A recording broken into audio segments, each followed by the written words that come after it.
Graça e paz, queridos, bom dia. Deixa eu pôr isso aqui. Amém. Queria que você abrisse sua Bíblia em 2 Coríntios, capítulo 12.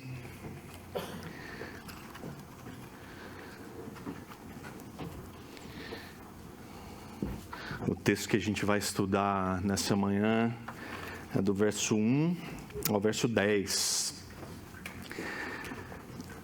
Vamos orar mais uma vez, agradecendo a Deus esse tempo tão precioso que a gente pode ter nessa manhã juntos, esse tempo de culto, de celebração, de adoração ao Cordeiro Jesus. Pai, obrigado, Senhor, por esse tempo tão bom que a gente pode ter aqui. Obrigado pela tua obra maravilhosa na cruz, que nos resgatou, que nos salvou. E hoje nós podemos celebrar e adorar ao Senhor, porque estamos aqui como salvos. Obrigado, Deus, pela tua graça sobre nós. Fala conosco agora, Senhor, nessa manhã. Que a tua palavra encontre lugar em nosso coração. Toma cativo, Deus, a nossa mente e o nosso coração nessa manhã, para que a tua palavra, Deus, possa trazer transformação na nossa vida. É isso que nós desejamos em nome de Jesus. Amém, Senhor. Amém, queridos.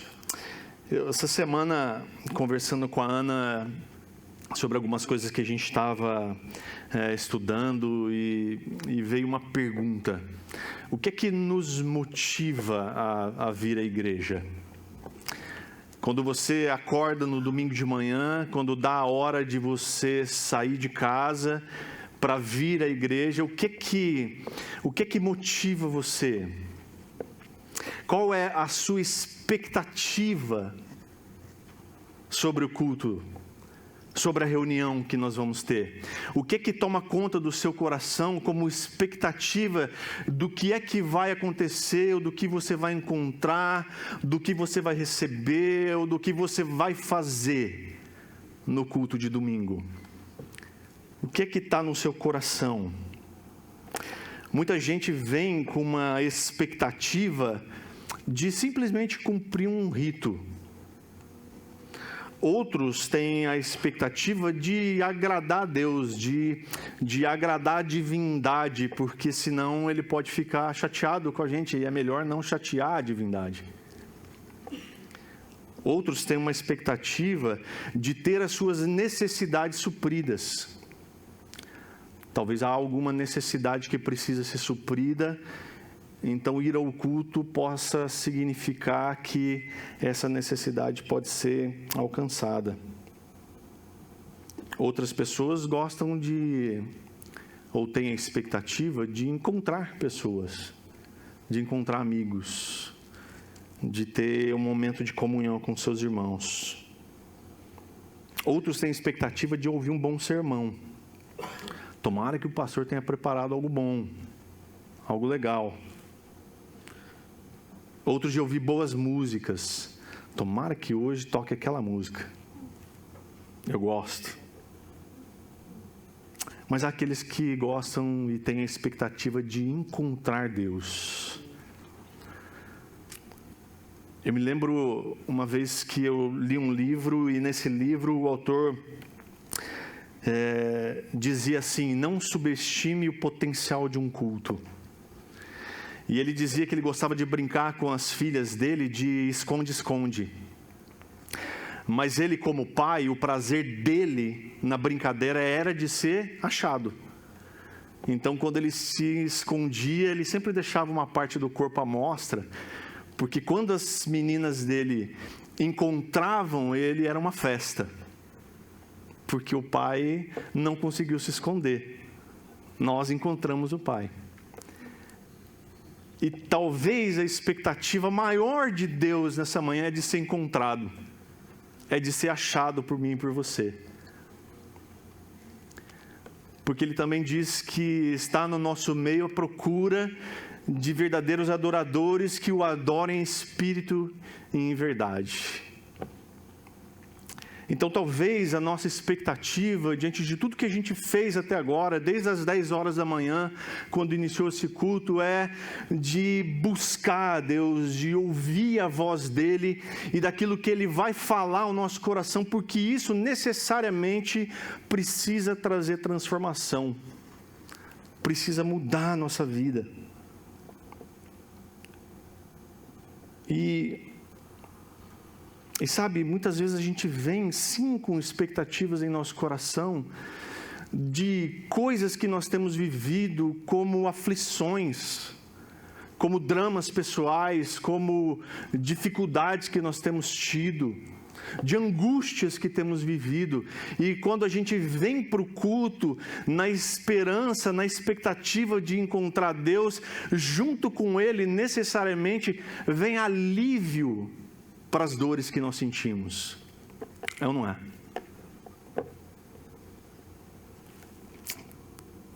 Muitas vezes a gente sente o nosso coração apertado e muitas vezes não há em nosso coração o desejo de estar aqui.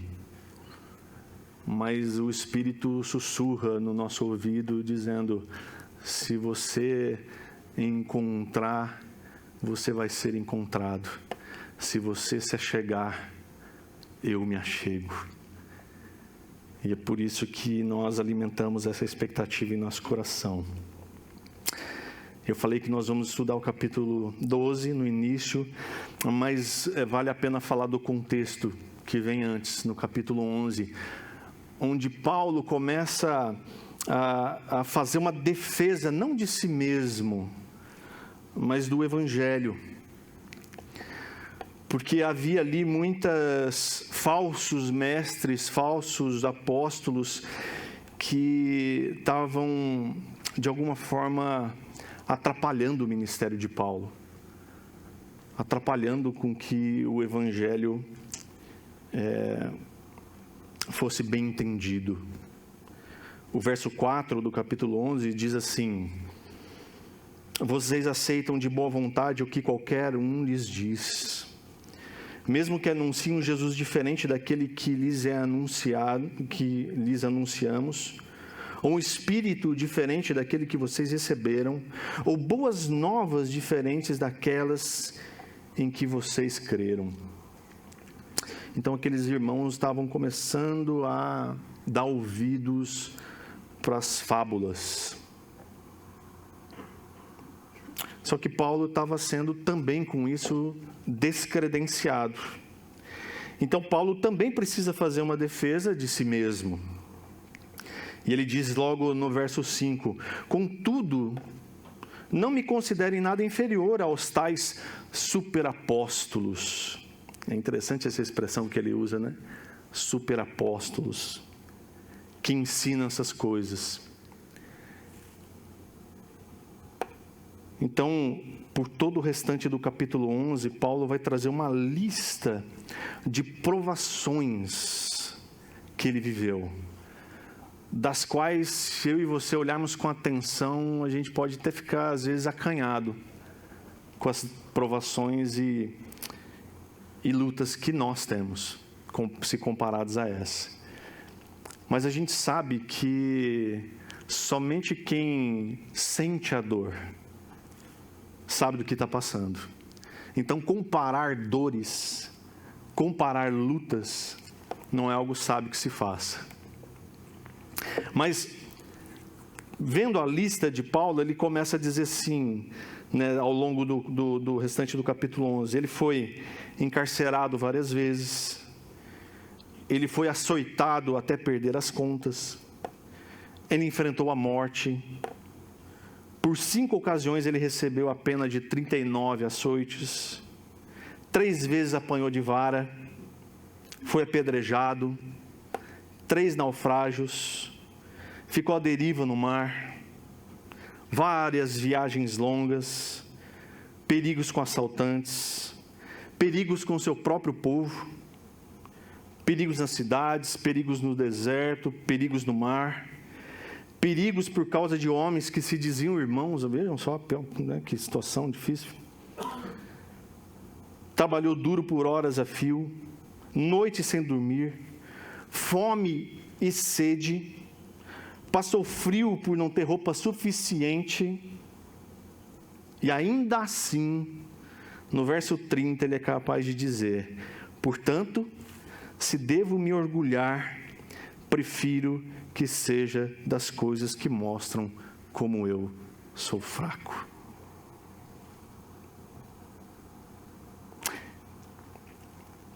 Eu lembro que, às vezes, quando conversava com algumas pessoas de algumas igrejas, de algumas linhas teológicas, alguém que relatasse que viveu esse tipo de drama, como, por exemplo, não ter roupa suficiente, passar frio por isso, alguém olharia para essa pessoa e dizer assim: não é crente não, hein? O crente não passa esse tipo de dificuldade, não. Mas, meus irmãos, quando as coisas que mostram como eu sou fraco ficam evidentes na minha vida, a graça de Deus também se torna evidente. Eu quero dizer para vocês que vocês têm um pastor fraco. Bem fraco, por sinal. Porque quando a gente pensa que essas coisas todas que acontecem na nossa vida, privações, angústia, sofrimento, dor, acontecem com pessoas que não têm em si ou não têm sobre o seu controle condições de superar essas coisas, essa pessoa então ela é fraca, então eu sou alguém muito fraco. Porque eu dependo exclusivamente da graça de Deus para superar cada uma delas. Cada uma delas. Eu me lembro uma vez que a gente estava passando uma dificuldade muito grande. Muito grande. E eu compartilhava com as pessoas como Deus era cuidadoso conosco, mesmo em tempos de aflição. Tempos de escassez. E alguém me chamou no canto e falou assim: cara, você não pode ficar falando essas coisas. E eu disse: por que não? Porque isso parece que você é alguém que Deus não abençoa. Porque bênção era quando você estava tudo bem, bênção era quando você tinha, bênção era quando você ostentava. Mas quando você não tinha, quando você não ostentava e quando você não estava bem, então não havia bênção. Isso é uma mentira diabólica.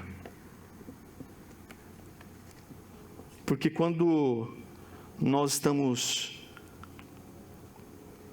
na dificuldade, na dor, na escassez, a graça de Deus nos sustenta.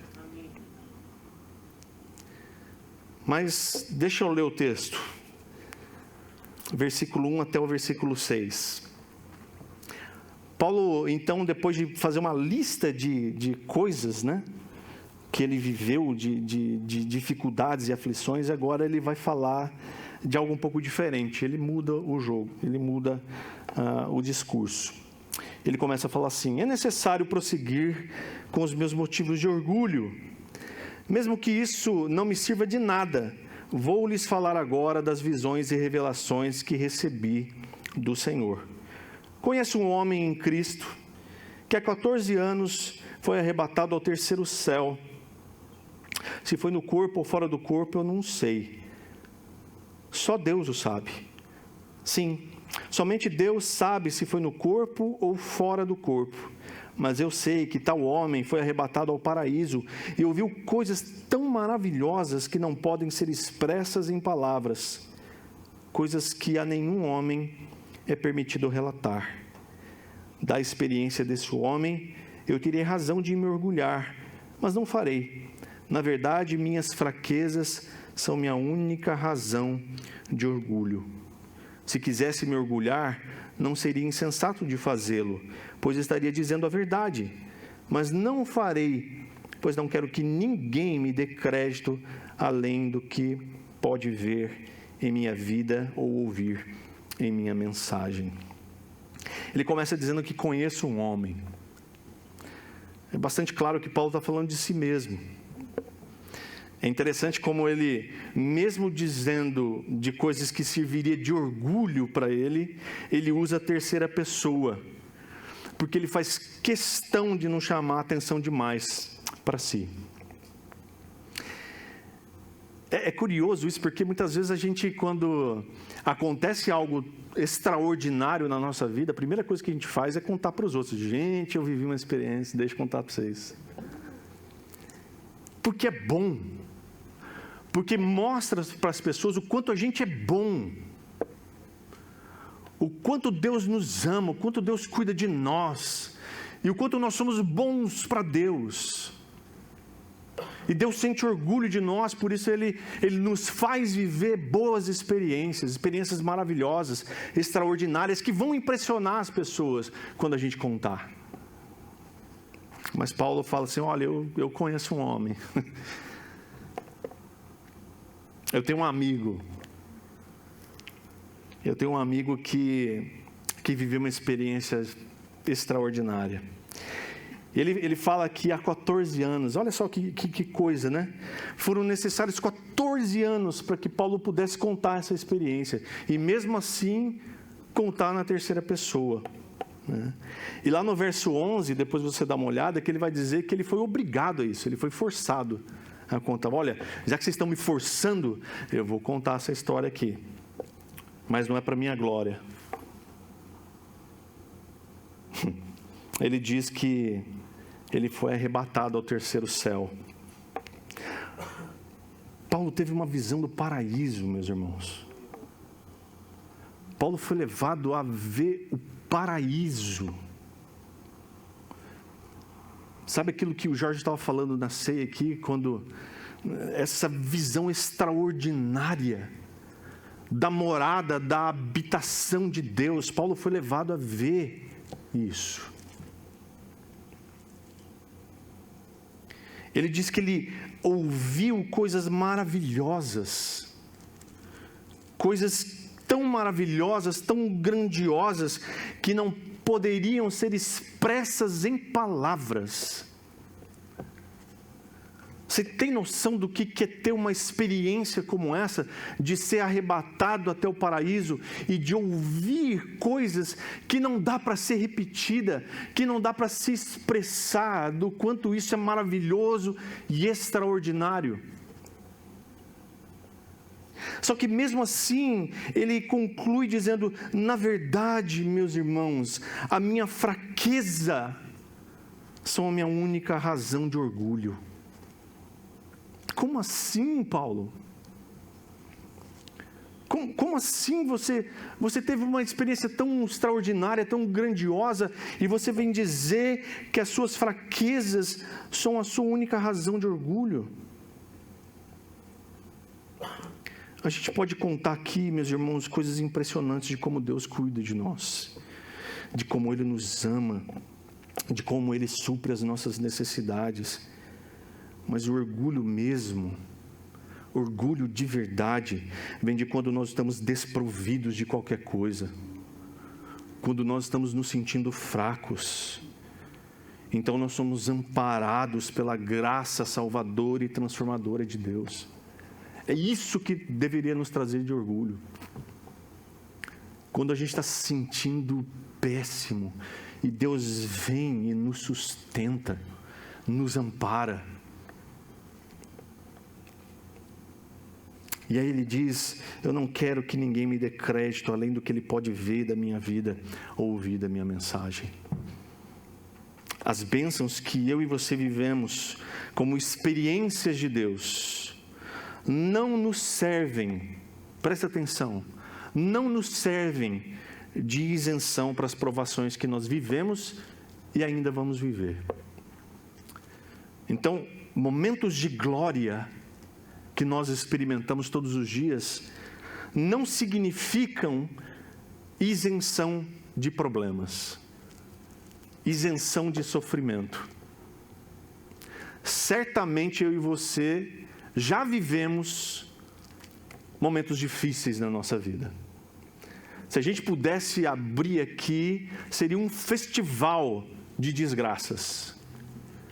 Eu lembro que no seminário, um professor, pastor, subiu no púlpito e ele disse assim: nós tínhamos acabado de ter um culto, era um dia tarde, tinha tido um culto, o culto era da igreja que a gente estava ali naquela aula, era tarde das bênçãos, alguma coisa assim, tarde das bênçãos, uma coisa maravilhosa, extraordinária. E quando ele subiu no púlpito, na aula, não mais no culto, ele disse assim: irmãos, agora vai começar o culto dos desgraçados. E ele soltou as suas desgraças ali, as suas fraquezas. E eu me lembro que eu estava sentado na primeira fileira, assim, eu fui me encolhendo no banco. E na minha cabeça veio um pensamento: o que esse homem doido está fazendo? Ele vai destruir a reputação dele. Pelo contrário, eu saí dali achando aquele homem um homem de Deus, porque ele teve a ousadia de expor a sua fraqueza. Uma vez eu estava reunido com um grupo de homens e eu disse para eles: irmãos, nós vamos agora tirar a nossa roupa de homens santos, homens crentes, homens perfeitos. E eu comecei a compartilhar com eles as minhas dores, os meus sofrimentos, as minhas angústias. Eu imaginei que eu ficaria sozinho nessa. Mas aqueles homens também se sentiram encorajados e quando nós vimos, estávamos todos nós chorando juntos e compartilhando um com o outro do amor de Deus sobre nós, sobre as nossas fraquezas, as nossas dificuldades. E aí há uma virada agora. Sabe por quê? Às vezes a gente conta tanta vantagem das coisas que nós vivemos, a gente se orgulha tanto das coisas maravilhosas que a gente viveu, que na verdade mesmo, o objetivo verdadeiro, falando aqui entre irmãos, né?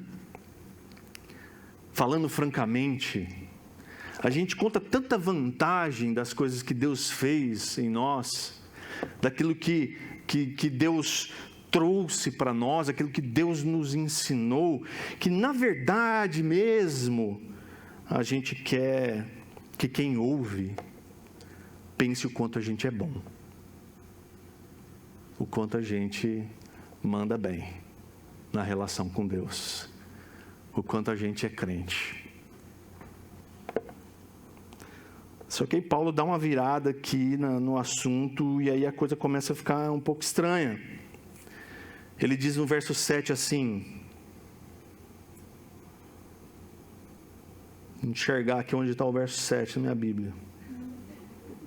Aqui.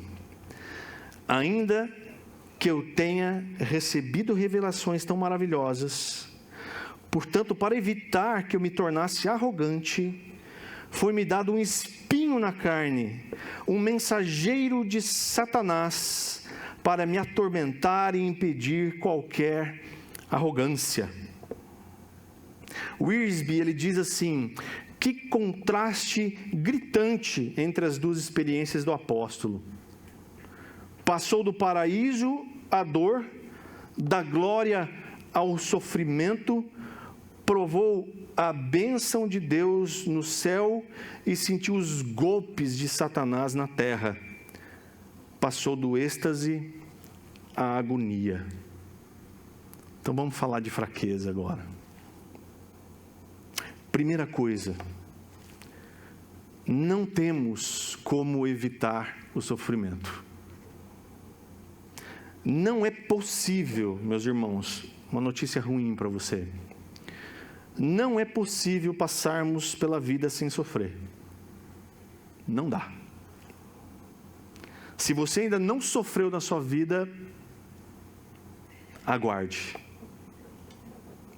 Você vai sofrer. E eu não estou rogando praga.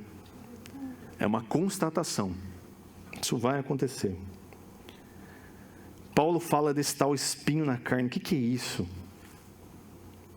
A verdade é que todos nós temos algum espinho que está agora aí, provocando dor, provocando agonia, atormentando a sua vida. É ou não é? Ou só eu? Certamente há algo em você, hoje, agora, que lhe dói, que lhe incomoda. Há muitas versões sobre o que pode ser esse espinho na carne de Paulo, porque o que a gente gosta é fazer conjecturas sobre Paulo, né? O que será que Paulo fez, hein? O que será que Paulo... Qual que será o probleminha de Paulo, hein? E aí a gente estuda, a gente tenta entender o que será que provocava essa dor em Paulo. O que será que Paulo fez para merecer isso? Alguma coisa de errado tinha, né? Mas a gente pode entender que esse espinho pode, da mesma forma, nos afetar, nos atormentar. Pode representar, meus irmãos, esse espinho, perturbações espirituais. O Calvino, que o Jorge falou aqui, achava que esse espinho se tratava de tentações que afligiam a vida de Paulo. Tentações. Que tipo de tentações atormenta a sua vida? Que tipo de tentações insistem em atormentar a sua vida?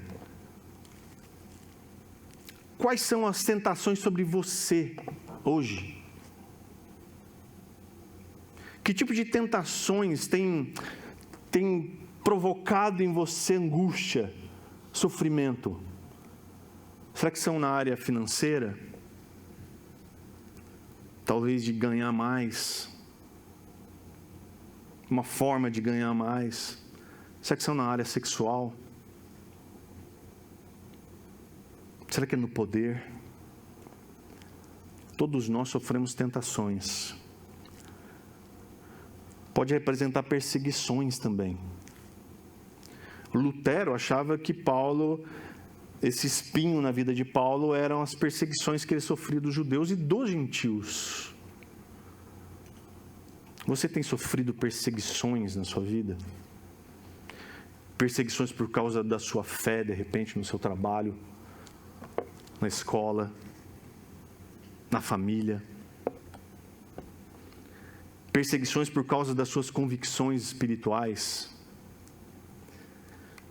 Você tem tido perseguições de amigos? Família ou amigos têm se virado contra você por causa daquilo que você pensa sobre Jesus, sobre a igreja, sobre a sua forma de vida? Você tem sido perseguido por quem você é?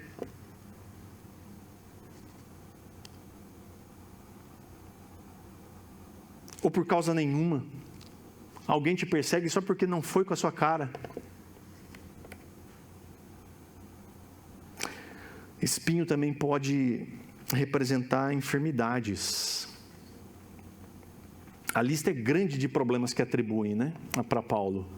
Dizem que ele pode ter tido epilepsia, dizem que ele sofria de gagueira, dizem que ele sofria de enxaqueca, dizem que ele tinha malária, dizem que ele tinha alguma deficiência visual. Um monte de coisa que atribuem para Paulo sobre esse espinho. Qual que é o problema que você enfrenta no seu corpo hoje? A enfermidade que você carrega, e talvez ninguém saiba. Qual a dor física que você tem que te incapacita às vezes, que te impossibilita de fazer as coisas, que atormenta você e te deixa triste com isso? Veja que espinho não tem nada a ver com pecado, porque pecado a gente se arrepende. A gente confessa diante de Deus e se arrepende e abandona. Não é pecado, mas são coisas com as quais a gente não pode lutar, sem que a graça de Deus nos ajude. Outra coisa, o sofrimento é essencial. Credo, que coisa é essa? Olha só então, Romanos capítulo 5, verso 3 a 5. Presta atenção. Também nos alegramos ao enfrentar dificuldades e provações. Continua, não? Pois sabemos que contribuem para o desenvolvimento, para desenvolvermos perseverança. Continue. E a perseverança produz caráter aprovado. O caráter aprovado fortalece a nossa esperança. E essa esperança não nos decepcionará, pois sabemos quanto Deus nos ama, uma vez que Ele nos deu o Espírito Santo para nos encher o coração com o seu amor. Então o sofrimento é essencial, meus irmãos, para que em nós seja gerado perseverança. Por que tem muita gente que desiste de tudo? Porque não aguenta sofrer, porque não aguenta decepções, frustrações. Na primeira frustração, na primeira dificuldade, abandona. Mas se não há essa perseverança sendo desenvolvida em nós, essa perseverança não vai produzir em nós um caráter aprovado. E se não há perseverança que produz um caráter aprovado, não vai ser fortalecida a nossa esperança. E aí a decepção vai ser uma consequência certa na nossa vida. Então o sofrimento nos faz evitar a arrogância e nos torna dependentes de Deus. Outra coisa, o sofrimento é um professor, ele nos ensina. C.S. Lewis disse que Deus sussurra em nossos prazeres e grita em nossas dores. A dor sempre trará consigo algum ensinamento, algum propósito. Na vida de Paulo, ele deixa claro: para evitar que eu me tornasse arrogante. Quem nunca refletiu durante um sofrimento, durante a angústia? Quem nunca precisou sair para fazer uma caminhada sozinho, para refletir naquilo que estava acontecendo consigo, naquele momento de angústia, de dor? Quem nunca se trancou num quarto e chorou, refletindo em Deus aquilo que estava vivendo? Eu me lembro que uma vez eu saí do trabalho tão angustiado, que o caminho de casa era cerca de 20 minutos, e os 20 minutos eu briguei com Deus. Não se escandalize com isso. Mas eu dizia: Deus, por que o Senhor permite isso? E eu me lembro que foi uma briga intensa. Mas eu cheguei em casa flutuando, porque Deus, ao longo do caminho, foi me trazendo para o centro outra vez e dizendo, sempre repetindo aquilo que Paulo também ouviu: filho, a minha graça tem que ser suficiente para você.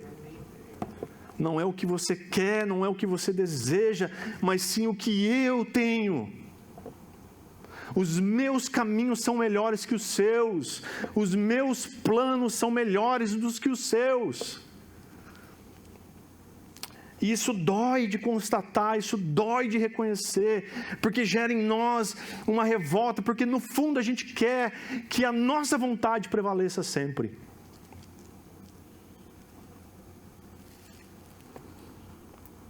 Mas uma coisa é uma boa notícia, porque o sofrimento não é eterno.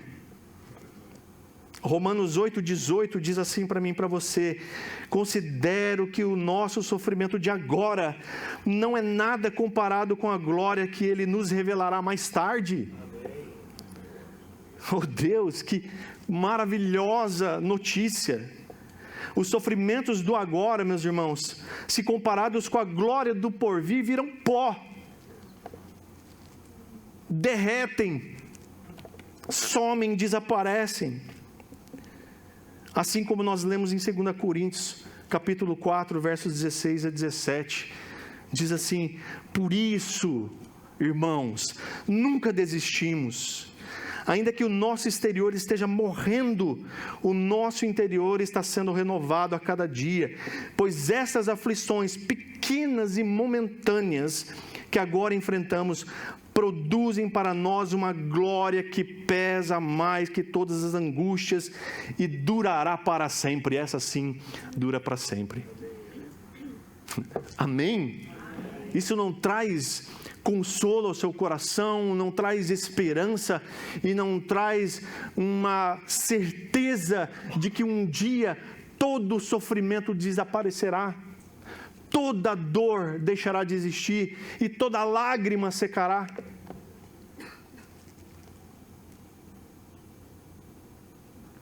Mas estejam preparados para ouvir os nãos de Deus, meus irmãos.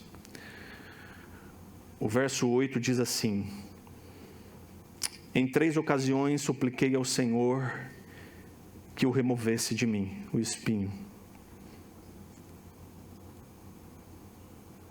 Mas Ele disse: minha graça é tudo de que você precisa. Como filhos, eu e você podemos pedir a Deus o que a gente quiser, porque somos filhos.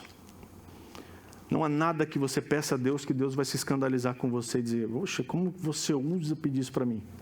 Não. Você pode se chegar diante de Deus agora, onde você estiver, e pedir o que está no seu coração. Mas saiba que há orações que não, presta atenção, que não vão ser atendidas. E graças a Deus por isso. Quantos de nós não podem olhar para trás e dizer: puxa, que bom que aquela oração que eu fiz, a resposta foi um não. Eu tenho algumas que eu posso dizer: Deus, obrigado pelo seu não. Assim como Paulo, Jesus também orou no Getsemane para que Deus afastasse o cálice que estava por vir. E a resposta também foi não. Glória a Deus. Há orações que sequer terão respostas. Eu lembro que eu ouvi um testemunho de um menino uma vez, usuário de drogas, morava na rua, que quando entregou a vida para Jesus, ele veio falar para mim chorando, que a avó dele orou até morrer pela conversão dele. E quando a avó dele morreu, ele ainda estava morando na rua e usando droga. Aquela mulher morreu sem ver a resposta de Deus. Mas a resposta de Deus veio. Porque aquele menino foi alcançado para Cristo. E a resposta para a oração daquela senhora foi sim, mas no tempo dele. Tem 3 tipos de resposta que você pode receber de Deus: um sim, um não e um ainda não. E o silêncio de Deus você pode interpretar como um ainda não. Às vezes a gente reclama do silêncio de Deus. Eu falo com Deus, eu oro para Deus, mas a resposta não vem. Eu não ouço nada, parece que Deus está em silêncio. Sim, meu irmão, talvez porque Deus queira que você aprimore a sua perseverança, para que Deus queira que você fortaleça a sua fé, de continuar orando, de continuar buscando, de continuar clamando.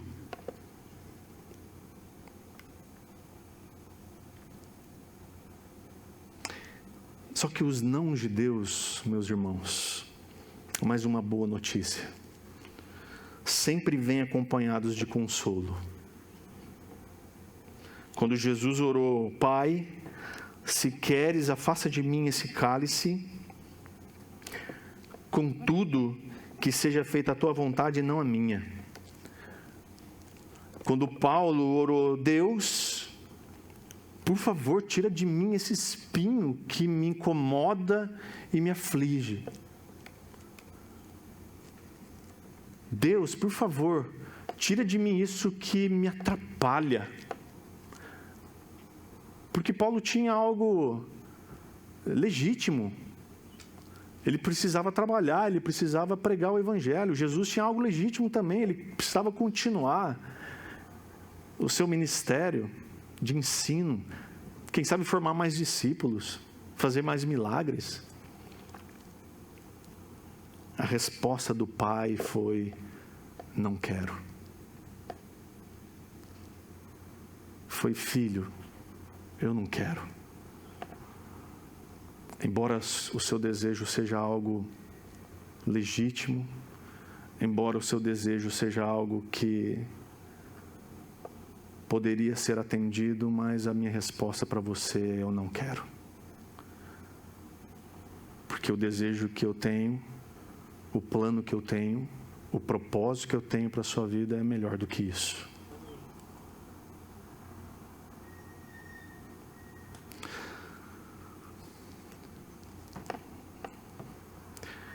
Talvez isso que eu esteja falando gere no seu coração uma certa tristeza, uma frustração, quem sabe, de que pode ser que o desejo do seu coração, pode ser que a oração que você tem feito, a resposta de Deus pode ser: não quero, ou não.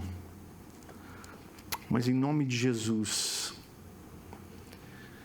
entenda que o mesmo Senhor que diz não para as suas orações, que diz não para os seus desejos, é o mesmo Senhor que te traz o consolo. O mesmo texto diz que um anjo do céu apareceu e fortaleceu Jesus naquela hora de angústia. Ele confortou Jesus. Embora Deus não tenha tirado o espinho da carne de Paulo, Deus faz questão de se mostrar através da vida dele.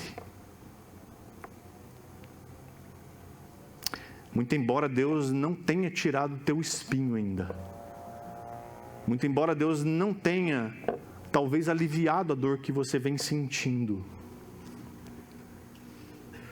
Deus vai se revelar através da sua vida, pode ter certeza.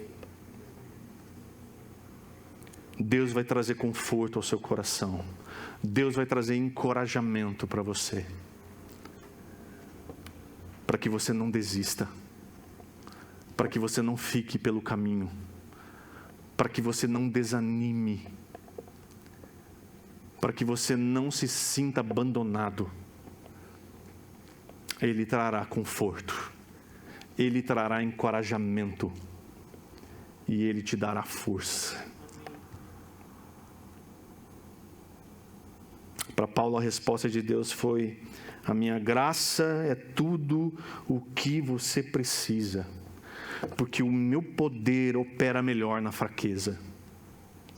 Isso foi suficiente para Paulo ficar feliz e se orgulhar da sua fraqueza, porque essa fraqueza serve de mesa de trabalho para Deus. É ali que Deus opera. A gente tem estudado aqui a respeito de dons e ministério. E às vezes a gente acha que dom é a gente só colocar em prática aquilo que a gente é bom. Não, dom é quando nós não somos bons em alguma coisa e Deus vem e age por meio daquela coisa na qual nós não somos bons, na qual nós não temos habilidade. Porque assim fica evidente a ação de Deus em nós. Fica evidente de quem Deus é em nossa vida. Não de quem nós somos, mas de quem Deus é. porque Ele é Senhor e soberano, cheio de poder para agir por meio de um homem como eu. Quando nós somos fracos, é Deus quem opera em nós, e por nosso intermédio, através de nós. Então que venham as fraquezas. Paulo faz um resumo das suas fraquezas: os insultos, privações, perseguições, aflições. Que venham todas elas. Que sofremos por Cristo, pois certamente quando nós somos fracos, então é aí que nós seremos fortes. É aí que Deus operará em nós o seu poder. Não importa qual seja a aflição, ou sofrimento, ou angústia que você esteja vivendo hoje. Não importa qual seja ela, seja na área financeira, se seja com a sua família, se seja alguma enfermidade, não importa. Também não importa as experiências maravilhosas que você tem vivido com Deus. Nem se você foi arrebatado ao terceiro céu, como Paulo. Deus, em sua infinita graça, traz o consolo para mim e para você. Dizendo que a sua graça basta. A sua graça, a graça de Deus é tudo o que eu e você precisamos para viver. Porque o seu poder opera na nossa fraqueza. Então não se preocupe se você se sente fraco. É Deus quem opera. Não se preocupe se você se sente incapacitado. É Deus quem te capacita. Então que em nome de Jesus, meus irmãos, nós saímos daqui hoje renovados, entendendo que esses sofrimentos, a palavra chama de breves e momentâneos. Um dia passarão, nem que seja quando você fechar os teus olhos para esse mundo, mas uma eternidade cheia da presença de Deus nos aguarda. Vamos orar? Senhor, obrigado, Pai, pela Tua maravilhosa palavra, Senhor. Obrigado pela Tua maravilhosa graça sobre nós. Embora, Deus, nós saiamos daqui com os mesmos problemas que entramos, com as mesmas dores, com os mesmos sofrimentos, com as mesmas angústias, saímos com a certeza de que a Tua graça nos basta. Saímos com a certeza de que o Teu consolo vem através do Teu Espírito Santo. Saímos com a certeza de que esse sofrimento gera persistência. E essa persistência, essa perseverança, gerará em nós um caráter aprovado. Ah, Deus, como é bom Te servir. Como é bom Te conhecer. Saber que o Senhor não está alheio aos nossos sofrimentos. Saber que o Senhor não é indiferente às nossas dores. E é por isso que Teu Espírito Santo sonda o nosso coração e nos consola, nos encoraja e nos fortalece. Obrigado, Senhor, porque o amor de Deus, o nosso Pai, nos dá essa certeza de que somos amados por um Pai tão zeloso pelos seus filhos, que a graça do Filho nos garante sermos inclusos na sua família, sermos Teus filhos, e por sermos Teus filhos, o Senhor nos conhece bem, sabe do que precisamos, e a comunhão do Espírito Santo nos une a irmãos e irmãs que, como eu, também sofrem, mas também amam o Senhor. E juntos nós podemos experimentar e celebrar a graça de Deus. Em nome de Jesus. Amém, Senhor.